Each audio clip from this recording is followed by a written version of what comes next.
Episode के शुरू में लूफी को दिखाया जाता है जो एग्जीक्यूशन प्लेटफॉर्म के सामने खड़ा होता है और वो उसे देखकर बोलता है तो यही वो जगह है जहाँ पर महान गोल्डी रॉगर का एग्जीक्यूशन हुआ था और यहीं से ही पायरेट युग की शुरुआत हुई थी। फिर यहाँ पर कैप्टन स्मोकर को दिखाया जाता है जो अपने नेवी ऑफिसर्स से बोलता है कि मैं जा रहा हूँ मंकी डी लूफी को पकड़ने के लिए। उसके नेवी ऑफिसर्स बोलते हैं क्या आपको और नेवी ऑफिसर्स की ज़रूरत है? कैप्टन स्मोकर बोलता है कि मुझे और किसी की ज़रूरत नहीं, मैं उसे अकेला ही पकड़ सकता हूँ। फिर यहाँ पर लूफी को दिखाया जाता है जो एग्जीक्यूशन प्लेटफॉर्म के ऊपर चढ़ने की कोशिश कर रहा होता है और वो बोलता है मुझे ऊपर चढ़ के देखना चाहिए कि पायरेट किंग ने उस दिन ऊपर से कैसा देखा होगा। यहाँ पर सारे के सारे लोग लूफी को देख रहे होते हैं कि वो क्या कर रहा है। तभी वहाँ पर कैप्टन स्मोकर आ जाते हैं और वो लूफी से बोलते हैं क्या तुम ही हो मंकी डी लूफी? लूफी बोलता है हाँ तुमने बिल्कुल सही कहा, मैं ही हूँ लूफी, क्या तुम्हें मुझसे कुछ काम है? कैप्टन स्मोकर बोलते हैं कि मैं यहाँ का नेवी का हेड हूँ, मैं तुम्हें गिरफ्तार करने के लिए आया हूँ। लूफी बोलता है तुम ऐसा नहीं कर सकते, मुझे तो अभी ग्रैंड लाइन पर भी जाना है और मुझे बनना है पायरेट्स का राजा। ये सुनकर कैप्टन स्मोकर बोलते हैं कि अगर तुम्हें ग्रैंड लाइन पर जाना है तो तुम्हें पहले मुझे हराना पड़ेगा। लूफी बोलता है तो फिर तो मैं तुम्हें जरूर हराऊंगा और ये कहने के बाद वो कैप्टन स्मोकर पर अपना पंच मारने के लिए जाता है। कैप्टन स्मोकर लूफी से बचते हुए उसे ही मार देते हैं और वो उससे बोलते हैं कि तुम तो बहुत ही ज्यादा स्लो हो। लूफी वापस से कैप्टन स्मोकर को मारने की कोशिश करता है, कैप्टन स्मोकर वापस से बच जाते हैं और वो वापस से लूफी को मार देते हैं और वो बोलते हैं कि तुम जैसा पायरेट तो कभी भी पायरेट किंग नहीं बन सकता। मैंने देखा था पायरेट किंग का एग्जीक्यूशन, जब उसे एग्जीक्यूट करने के लिए ले जाया जा रहा था तब भी वो पायरेट किंग कहलाने के लायक था। तुम जैसा पायरेट तो कभी भी गोल्डी रॉगर जैसा नहीं बन सकता। लूफी बोलता है ऐसा नहीं है, मैं एक ना एक दिन गोल्डी रॉगर की तरह जरूर बनूंगा और ये कहकर वो स्मोकर पर अपनी लात से हमला करता है। कैप्टन स्मोकर लूफी से बच जाता है और लूफी का पैर जाके एक चीज में फंस जाता है जिससे लूफी एक दूसरी जगह पर उड़ जाता है।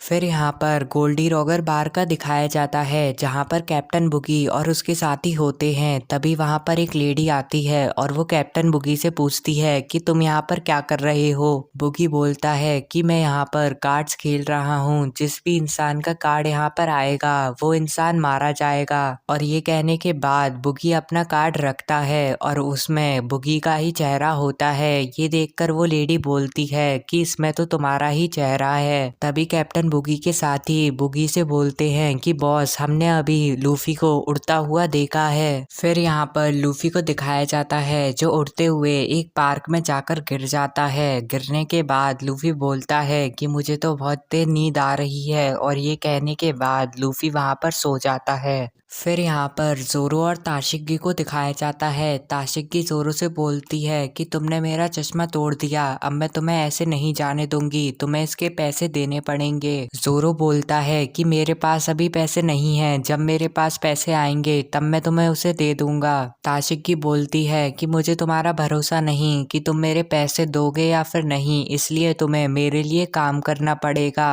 और ये कहने के बाद ताशिगी जोरो को नेवी के बेस पर ले आती है। जोरो उसे देखकर बोलता है कि ये तो नेवी है। ताशिगी जोरो से बोलती है कि यहाँ के सफाई करने वाले लोग कुछ दिनों के लिए छुट्टी के लिए गए हैं, इसलिए यहाँ की सफाई तुम्हें करनी पड़ेगी। जोरो बोलता है कि मैं ऐसा कभी भी नहीं करूँगा और नेवी के लिए तो बिल्कुल भी नहीं। ताशिगी बोलती है कि तुम ये क्या कह रहे हो, तुमने मेरे पैसे भी नहीं दिए, इसलिए तुम्हें ये काम करना पड़ेगा। तभी पीछे से एक नेवी ऑफिसर आ जाता है और वो ताशिगी से बोलता है कि आपकी ट्रेनिंग का टाइम हो गया। ताशिगी जोरो से बोलती है कि जब तक मैं ट्रेनिंग करके आऊं तब तक तुम इसे सारा का सारा साफ कर देना। फिर यहाँ पर नामी को दिखाया जाता है जो अपने साथ बहुत सारे कपड़े लेकर जा रही होती है। तभी वो देखती है कि जोरो नेवी के लिए काम कर रहा है। ये देखकर वो बहुत ज्यादा चौंक जाती है और वो बोलती है कि मुझे तो यकीन ही नहीं हो रहा कि जोरो पैसों के लिए इतना ज्यादा गिर सकता है, वो तो नेवी के लिए काम कर रहा है। यहाँ पर जोरो सफाई करते करते अपनी प्रैक्टिस करना शुरू कर देता है और वो पूरे के पूरे रूम को बिल्कुल क्लीन कर देता है। फिर यहाँ पर ताशिकी को दिखाया जाता है जो ट्रेनिंग कर रही होती है। ज़ोरो उसे देखकर क्यूना को याद करता है। तभी पीछे से दो नेवी ऑफिसर्स आ जाते हैं और वो ज़ोरो को देखकर बोलते हैं कि मैंने तुम्हें पहचान लिया, तुम तो ज़ोरो हो जो मंकी डी लूफी का साथी है, तुम्हें गिरफ्तार किया जाता है। ये सुनने के बाद ज़ोरो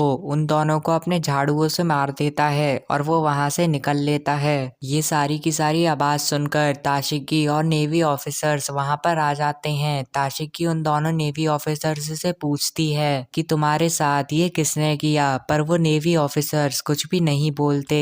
तभी ताशिकी देखती है कि वहां पर पैसे पड़े हुए हैं और वहां पर लिखा हुआ है कि ये तुम्हारे चश्मे के लिए हैं। फिर यहाँ पर ज़ोरो को दिखाया जाता है जो बोलता है कि अब तो मेरे पास बहुत कम पैसे बचे हैं, अब मुझे जल्दी से जल्दी अपने लिए 2 स्वार्ड लेनी पड़ेंगी। और ये कहने के बाद ज़ोरो एक दुकान में घुस जाता है। वहाँ का शॉपकीपर ज़ोरो को देखकर बहुत ज़्यादा खुश हो जाता है और वो उससे बोलता है कि सर आपको क्या चाहिए। ज़ोरो अपने सारे के सारे पैसे उसकी डेस्क पर रख के कहता है कि मुझे इन पैसों के बदले 2 स्वार्ड चाहिए। शॉपकीपर उन पैसों को देखने के बाद बोलता है कि तुम इतने कम पैसों में कैसे कोई स्वार्ड खरीद सकते हो, क्या तुम्हें स्वार्ड के असली प्राइस के बारे में नहीं पता।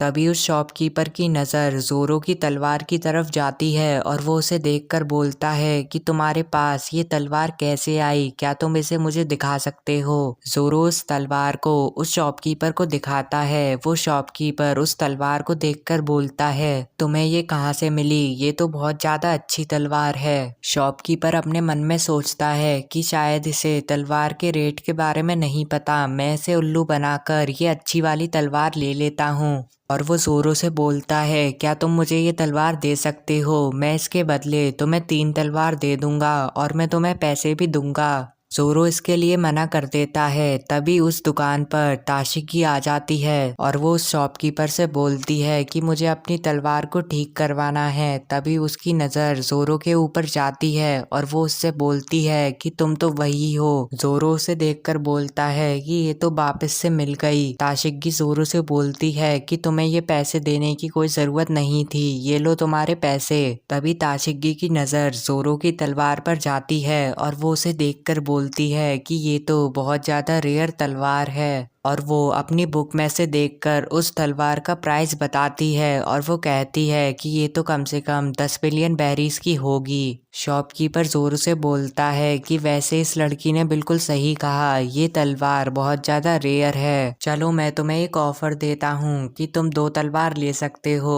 उस जगह पर जाओ और कोई सी भी 2 तलवारों को चूज कर लो। ज़ोरो वहाँ पर चला जाता है और वो अपने लिए तलवार सेलेक्ट करने लगता है। तभी पीछे से ताशिकी उससे बोलती है कि तुम 3 तलवारों का क्या करोगे। ज़ोरो कुछ भी नहीं बोलता। तभी ताशिकी बोलती है शायद तुम ज़ोरो के फैन हो इसलिए तुम 3 तलवारों को यूज कर रहे हो। ज़ोरो ये सुनकर बोलता है कि शायद तुमने सही कहा। और ये कहने के बाद ज़ोरो एक तलवार को निकालता है और वो कहता है कि मैं यही तलवार लूंगा। ताशिकी उस तलवार को देखकर अपनी बुक में देखती है और वो बोलती है कि ये तो बहुत ज्यादा पॉपुलर तलवार है। शॉपकीपर ये सुनकर बोलता है कि ये बहुत ज्यादा खतरनाक तलवार है, इसे मत लो। ज़ोरो बोलता है कि मुझे पता है कि ये श्रापित तलवार है, जो भी इस तलवार को लेगा वो मारा जाएगा। शॉपकीपर बोलता है कि तुमने बिल्कुल सही कहा, ये वही तलवार है। ज़ोरो बोलता है तो फिर तो मुझे यही तलवार चाहिए, देखते हैं क्या ये तलवार मेरे लिए बनी है या फिर नहीं। और ये कहने के बाद वो उस तलवार को ऊपर की साइड उछालता है। शॉपकीपर ये देखकर बोलता है कि ऐसा मत करो वरना तुम्हारा हाथ कट जाएगा। ज़ोरो अपना हाथ उस तलवार के सामने ही रखता है और वो तलवार ज़ोरो के हाथ से बजती हुई नीचे निकल जाती है। ये देखकर ताशिकी और वो शॉपकीपर बहुत ज्यादा चौंक जाते हैं कि ज़ोरो को उस तलवार से कुछ भी नहीं हुआ। ज़ोरो उस तलवार को निकाल कर बोलता है कि मैं यही तलवार लूंगा। ताशिकी ज़ोरो से बोलती है कि तुम तो बहुत अच्छे तलवारबाज लग रहे हो। ज़ोरो ताशिकी से बोलता है क्या तुम मेरे लिए एक और तलवार ढूंढ सकती हो। ताशिकी बोलती है क्यों नहीं।